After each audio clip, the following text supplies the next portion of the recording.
Hey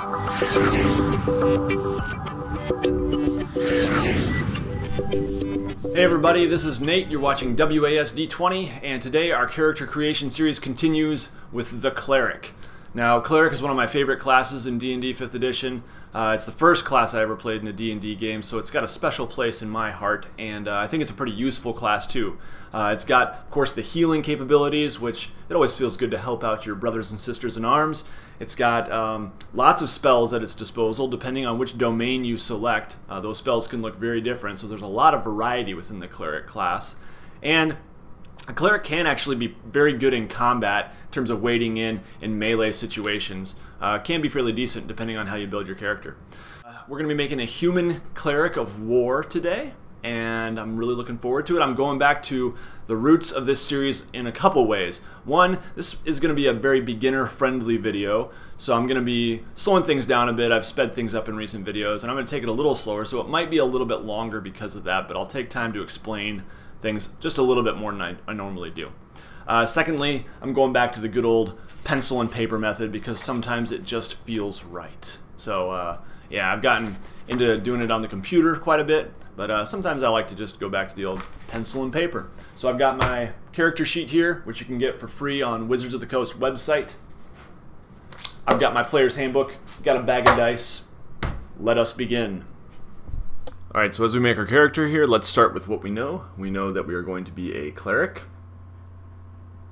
And I'm actually going to be leveling this guy up to level 3, just to show also how to level up a character and how it's a little different. And sometimes your DM will actually ask you to start at level 3. Sometimes, you know, or maybe you're playing in a one-shot where they're running level 10 or whatever. Anyway, our race is going to be human. And I generally follow my own sort of order here. I have it written on this messy note card here. But I go with race, ability scores, background, class, equipment, and if there's traits, if there's spells rather, then I take that too. But that's the order I'm going to be going in here, which is a little bit different from the order in the book. The main reason for my order is because I like the background first, because then you get to pick some skills that aren't covered in your background when you get to the class stuff. So, starting off with humans here. Humans are a very common race in the realms of D&D, and there is a wide variety among humans. There are different ethnicities within humans, and they have some of those laid out here. Humans are a younger race in general, and you know, they're very ambitious and have yeah, kind of spread throughout the realms. So I'm going to be picking Eluskin, I decided, for my kind of sub-race here. And I decided that the name for my character is going to be Zamrin, which sounds similar to many of the Eluskin names, but it's not one of the ones listed in the book. It says here that Eluskins are tall, fair-skinned folk with blue or steely gray eyes. Most have raven black hair, but those who inhabit the extreme northwest have blonde, red, or light brown hair. Okay, so the Eluskin names there. And we'll go ahead and take one of their surnames. Wind River, I like that. So, Zamrin. Okay, so you can read all about this, and it gives you a little more idea on how to maybe roleplay your character. But I'm going to be skipping out of the statistically relevant stuff, the human traits. So it says here, ability score is going to increase by 1 for each category. So we'll determine our ability scores in a moment, but it's going to be +1 to each one of those, which is pretty nice. It also says that humans reach adulthood in their late teens and live less than a century. Humans tend toward no particular alignment, so there's a lot of variety there. And I'm going to wait and hold off on alignment for now. Size is medium, and speed is going to be 30 feet, which is 6 squares if you're playing grids and minis. Languages, you can speak, read, and write Common and 1 extra language of your choice. And yeah, I think I'm going to do Elvish. So I'm going to write down here in my proficiencies and languages, Common and Elvish. It also says here that there are variant human traits. If your campaign uses the optional feat rules from Chapter 5, your Dungeon Master might allow these variant traits. So, yeah, you could do 2 different ability scores of your choice, increased by 1 instead of every one by 1. You could gain a skill proficiency, and you could gain a feat. And so I'm not going to cover that now, but that's something to check with your DM, and if they allow a feat, definitely look into those, and it's worth asking if they're going to allow for a feat, because sometimes those are pretty powerful and pretty cool. So that's pretty much all we need for human. Alright, our next step in the process in my order is character ability scores. So I'm going to be rolling 4 6-sided die and dropping the lowest. And that's one of the methods outlined in the player's handbook, probably one of the more common ones, but you might want to check with your DM about what they want you to use, because it could be the point buy system, which is a little complicated, but it's explained in the book, or the standard array, which is pretty easy actually. It just gives you, here's some numbers, put them where you want them. But I'll be doing this way, 4d6, drop the lowest. So this is the lowest right here, so that means I'm going to have 11 plus 3, 14. I'll just write that down for now on my desk. And keep going. Another 14. Drop the 3.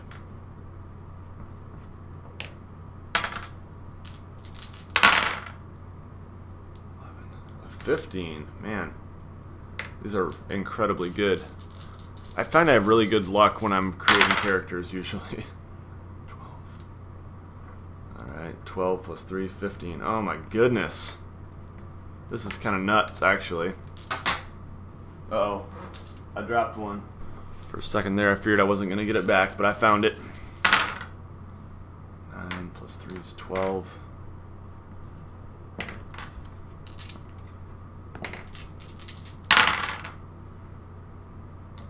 And 11. Wow, so nothing under 10, which is really good. And man, yeah, this is kind of insane. So, alright, here we go. So now we decide where we're going to put these ability scores.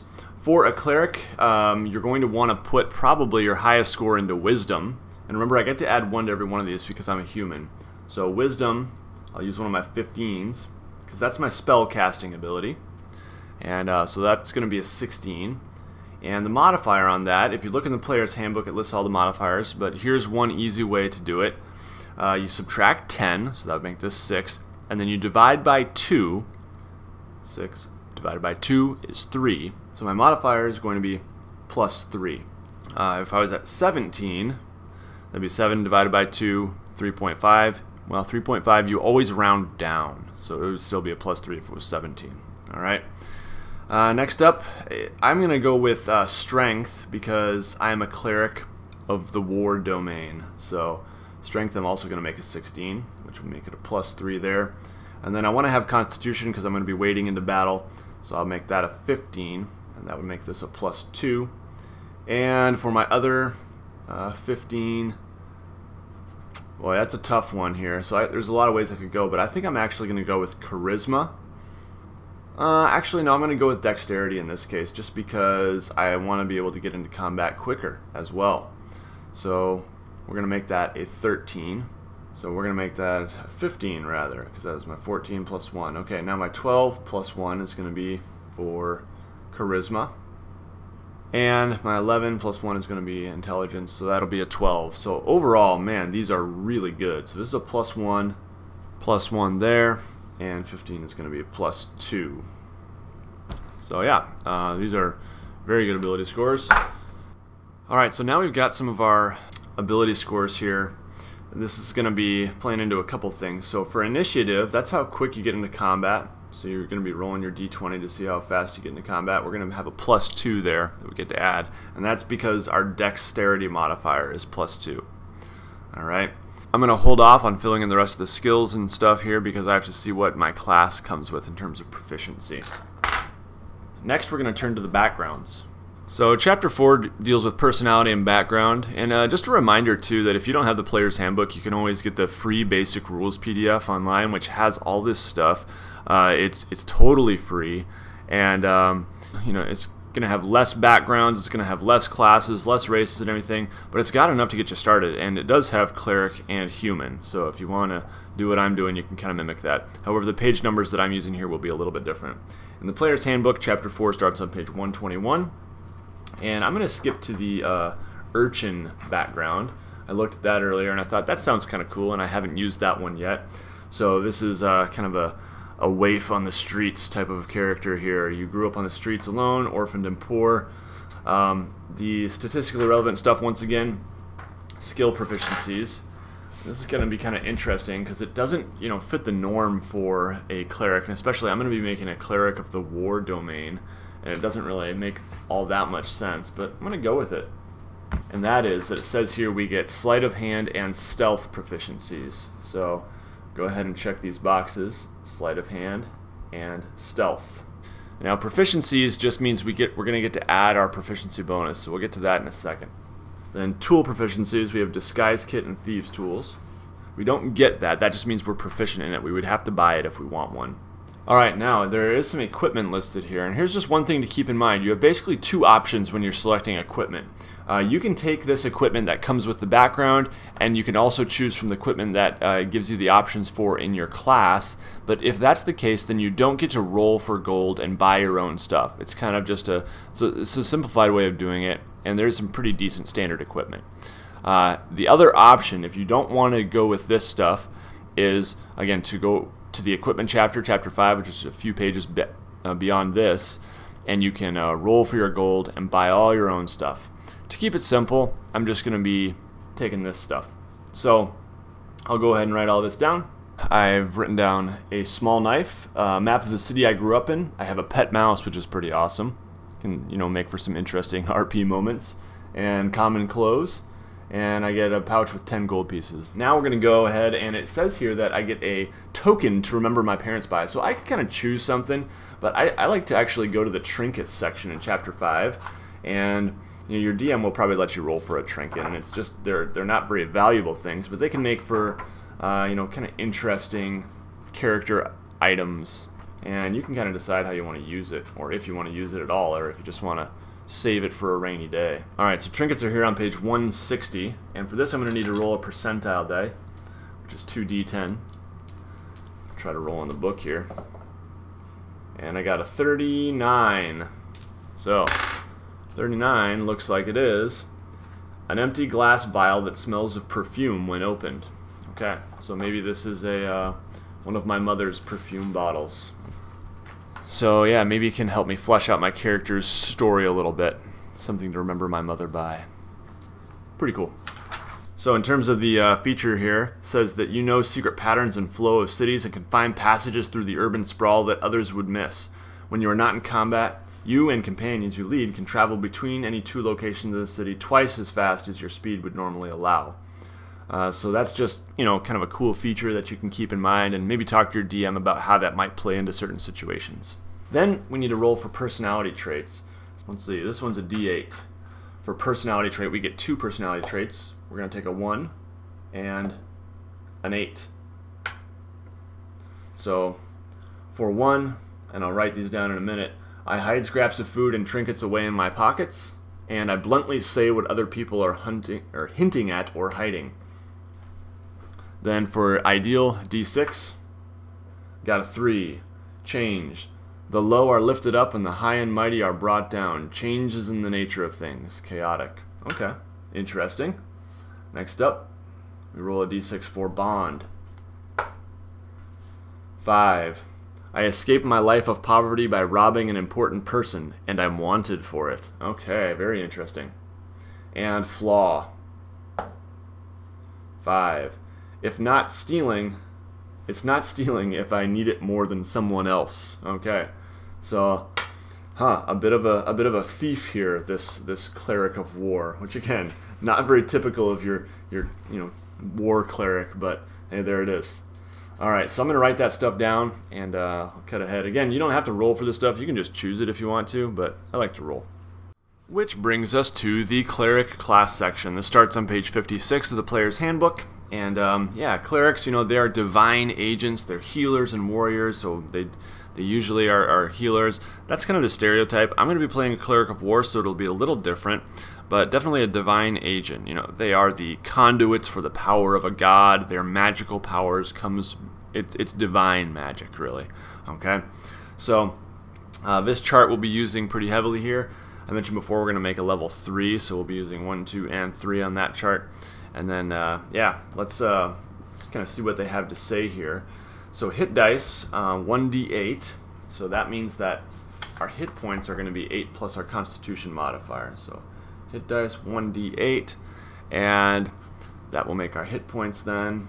Hit point maximum will be 8 plus constitution plus 2, so 8, that's 10. Alright, now here's the other thing. Since I'm making a level 3 character, I'll go ahead and just level up my hit points now.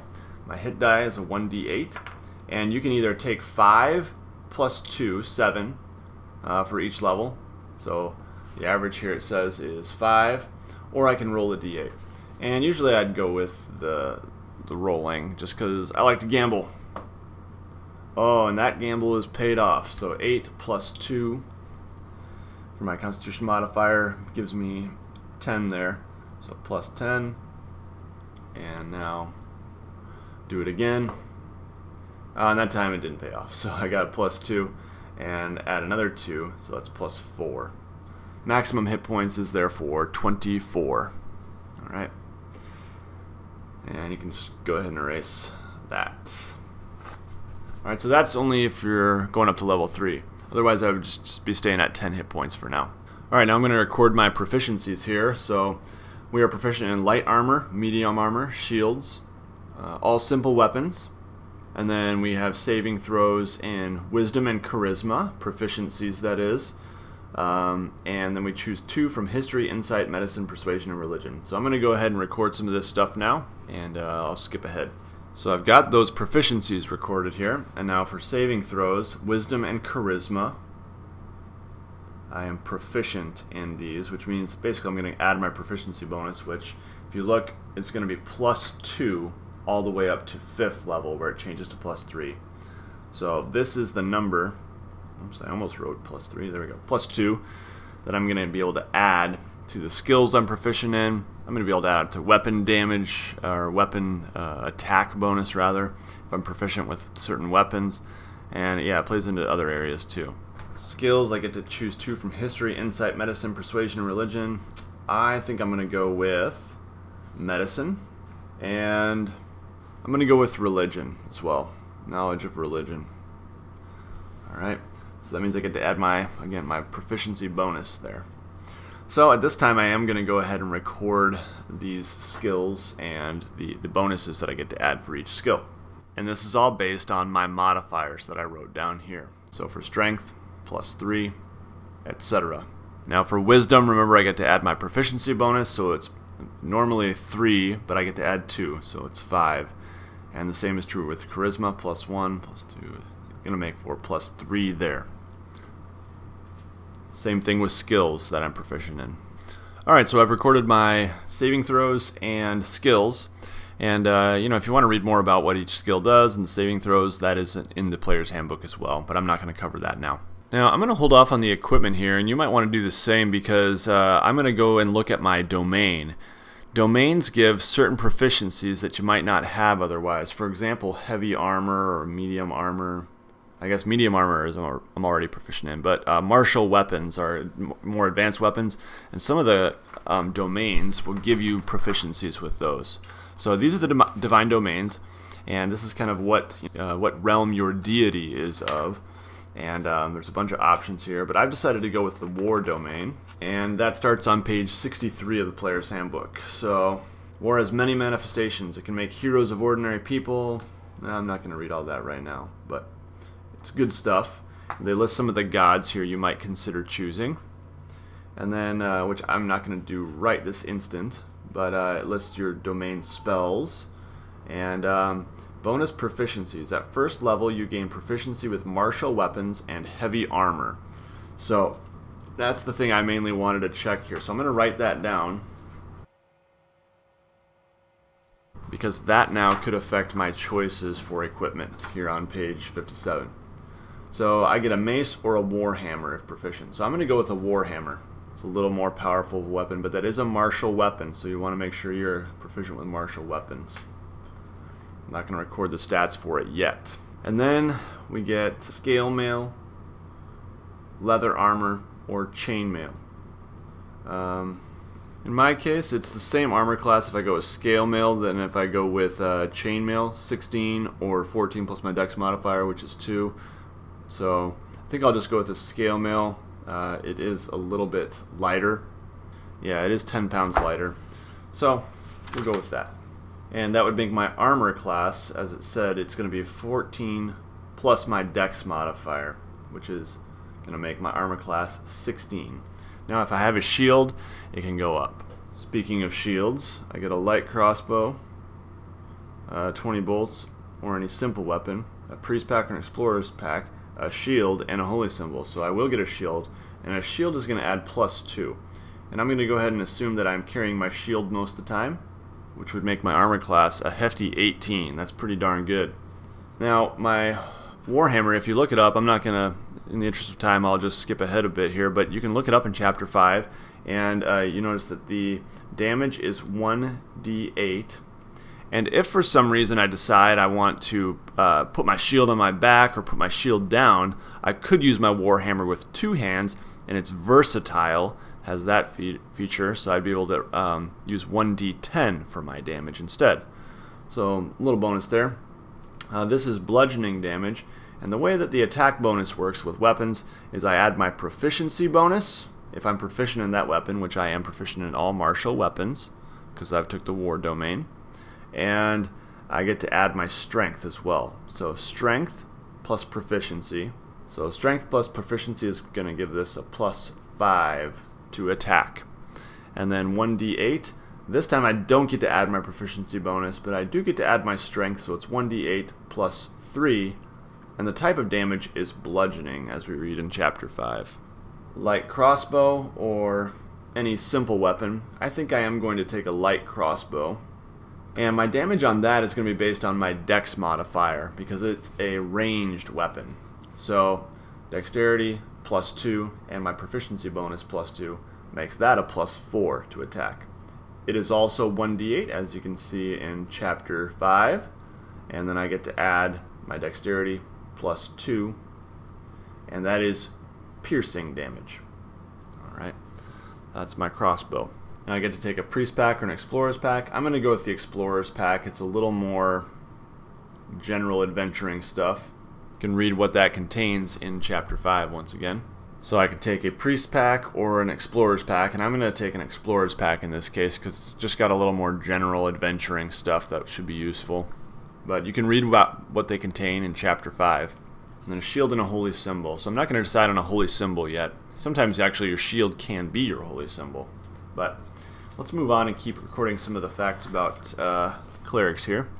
So spellcasting I get. Turning the page. Cantrips are the basic spells that I can cast as much as I want.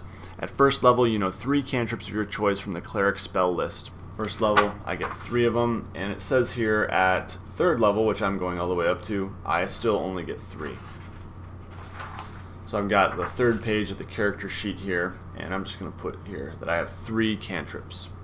This chart also says that 1st level spells will get 4, and 2nd level spells we will get 2. Let's read more about the spells here. So this part gets a little bit confusing, and if you're new to it, you know, just read it over and over again. You'll eventually get it maybe, or feel free to ask me questions in the comments. But the cleric table shows how many spell slots you have to cast your spells at 1st level and higher. To cast one of these spells, you must expand a total a slot of the spell's level or higher. You regain all expended spells when you finish a long rest. You prepare the list of cleric spells that are available for you to cast, choosing from the cleric spell list. When you do so, choose a number of cleric spells equal to your wisdom modifier, plus your cleric level, minimum of 1 spell.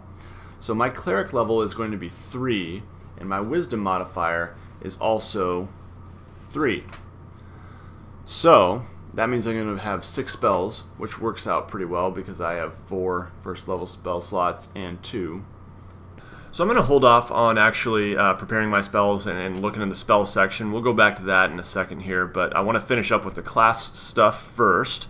And just a note, it says that you can swap out Cure Wounds for any spell, basically. So if you prepare Cure Wounds, you could decide, oh, I have all these other spells, but I'm going to cast Cure Wounds again and again instead. So that's kind of a nice feature. It's wise to select Cure Wounds and have that as a prepared spell.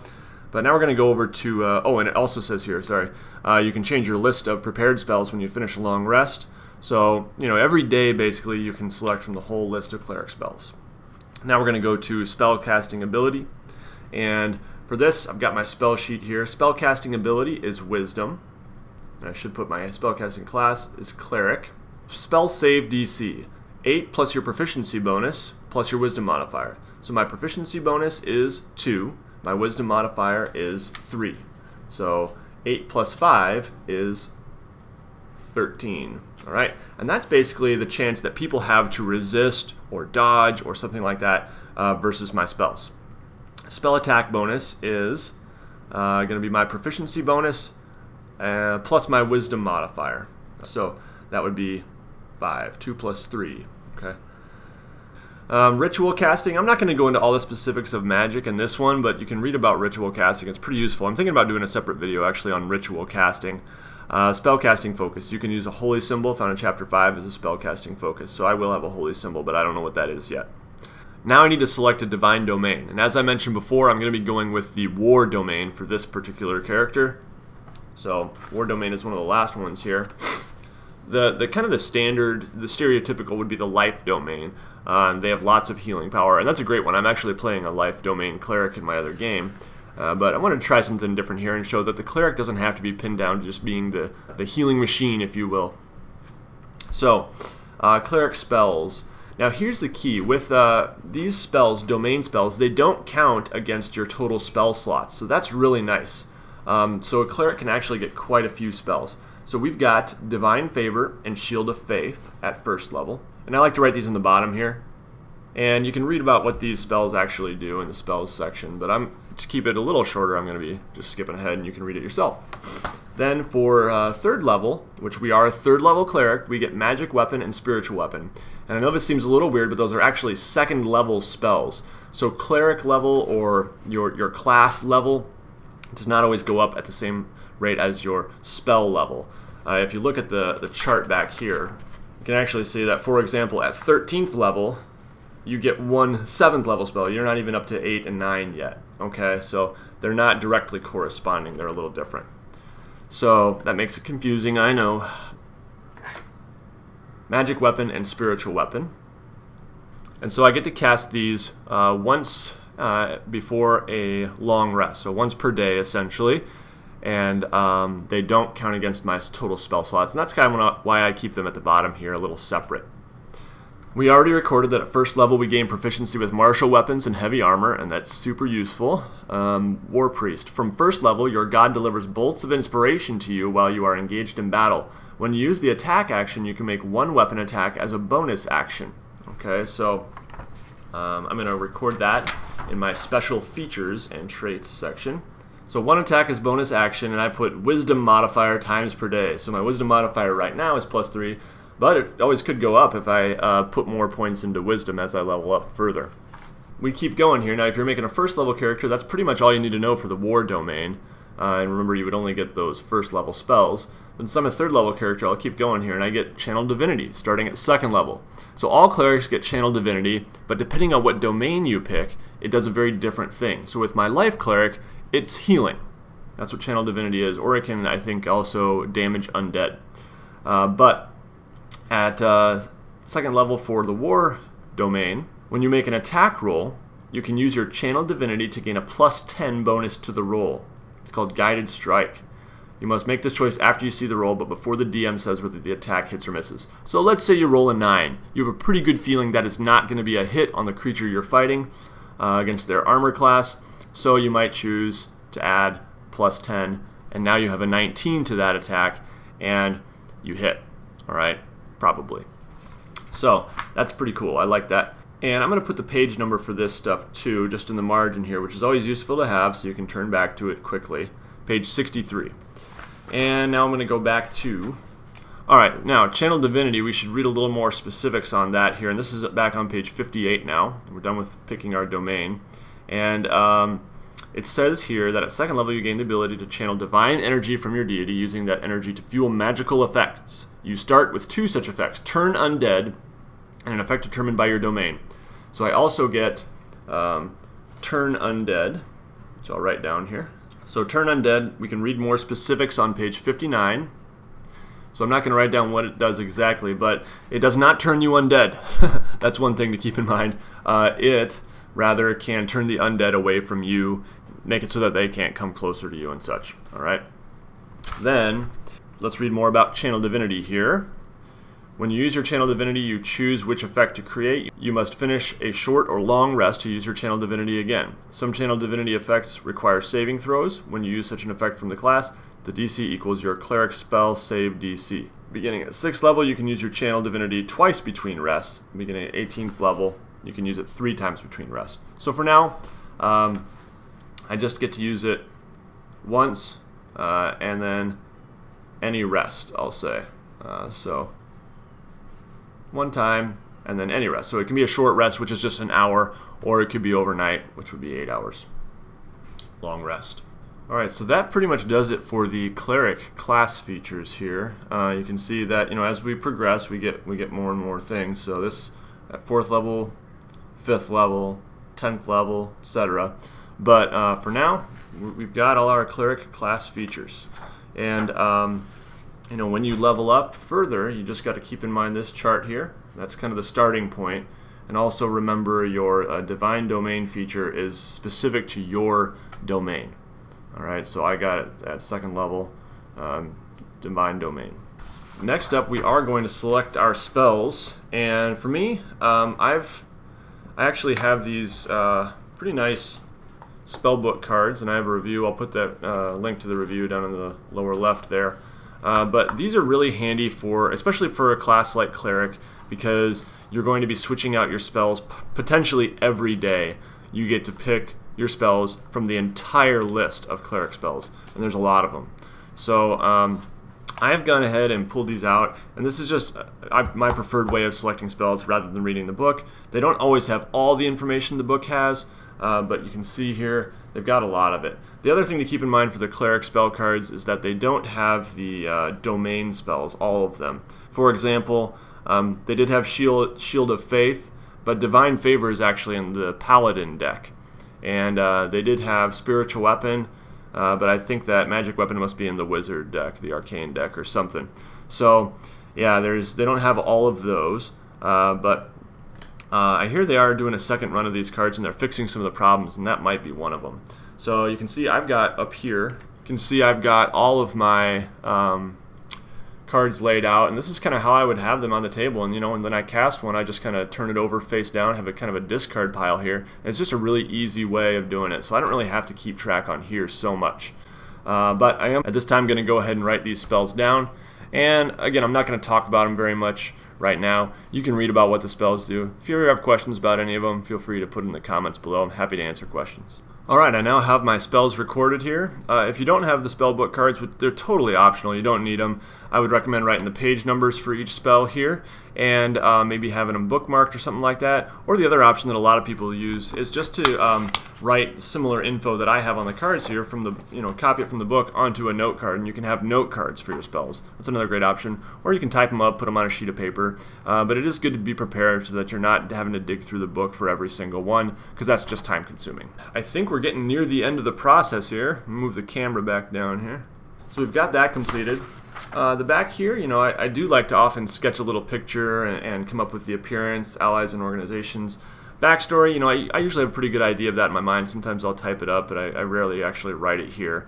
But lots of room for other stuff here if you need to take notes, and take notes on just any significant things that happen during the game, or things that strike you about your character. Next up, it's time to really just tie up any loose ends that we have here. So, oh yeah, one thing I didn't do is I didn't select my deity yet. So of the war domain, if we look in the back here, Appendix B in the back of the book is on page 293, and this has gods, different pantheons. And so I don't usually get too picky about sticking to one pantheon and sticking to Forgotten Realms or whatever. Forgotten Realms is generally kind of the mainstream of D&D games these days. So as we take a look here, I can just go and find any clerics of the war domain. So lawful evil, I'm going to stay away from any evil gods because I don't like playing an evil character. Not that I would have to play evil, but I would probably, you want to stay close to the same alignment as your god. So here's one, Tempest, god of war, neutral, and an upright flaming sword. I like the idea of that. Here's Torm, god of courage and self-sacrifice, lawful good, white right gauntlet. I don't know if I want to play lawful good in this case. another lawful good god of war. So yeah, you can just go through these, and there's lots of different domains. They even have, you know, some more kind of real-world deities in terms of, you know, historical deities like Celtic deities, Greek deities. So pretty cool. You can kind of talk to your DM about what he or she thinks, but most of the time you can just pick any of them. And sometimes you don't even really need to pick a deity. You can just be of that domain. But I like to pick a deity. So I'm just going to take a note here. Maybe I'll put this under allies and organizations. I would like to be a cleric of Tempus. And the symbol is an upright flaming sword.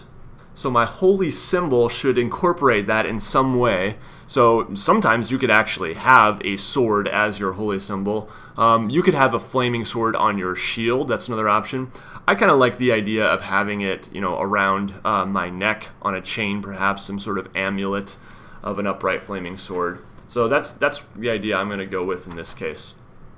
And then perhaps when you cast spells, you are always grasping that that amulet around your neck. For me, that would make my alignment, you know, I could say lawful neutral. I don't have to go exactly the same alignment as my deity, but in this case I'm just going to be straight up neutral. Alright, you can read more about alignments in the book, but I won't go into it too much right now. Anything else we need to tie up here? Temporary hit points, we leave that. Yeah, passive wisdom and perception I will fill in here. That's one thing I forgot. And so that's based on my perception skill, which is +3 right now. And that makes my passive perception 13. You always add 10. Alright.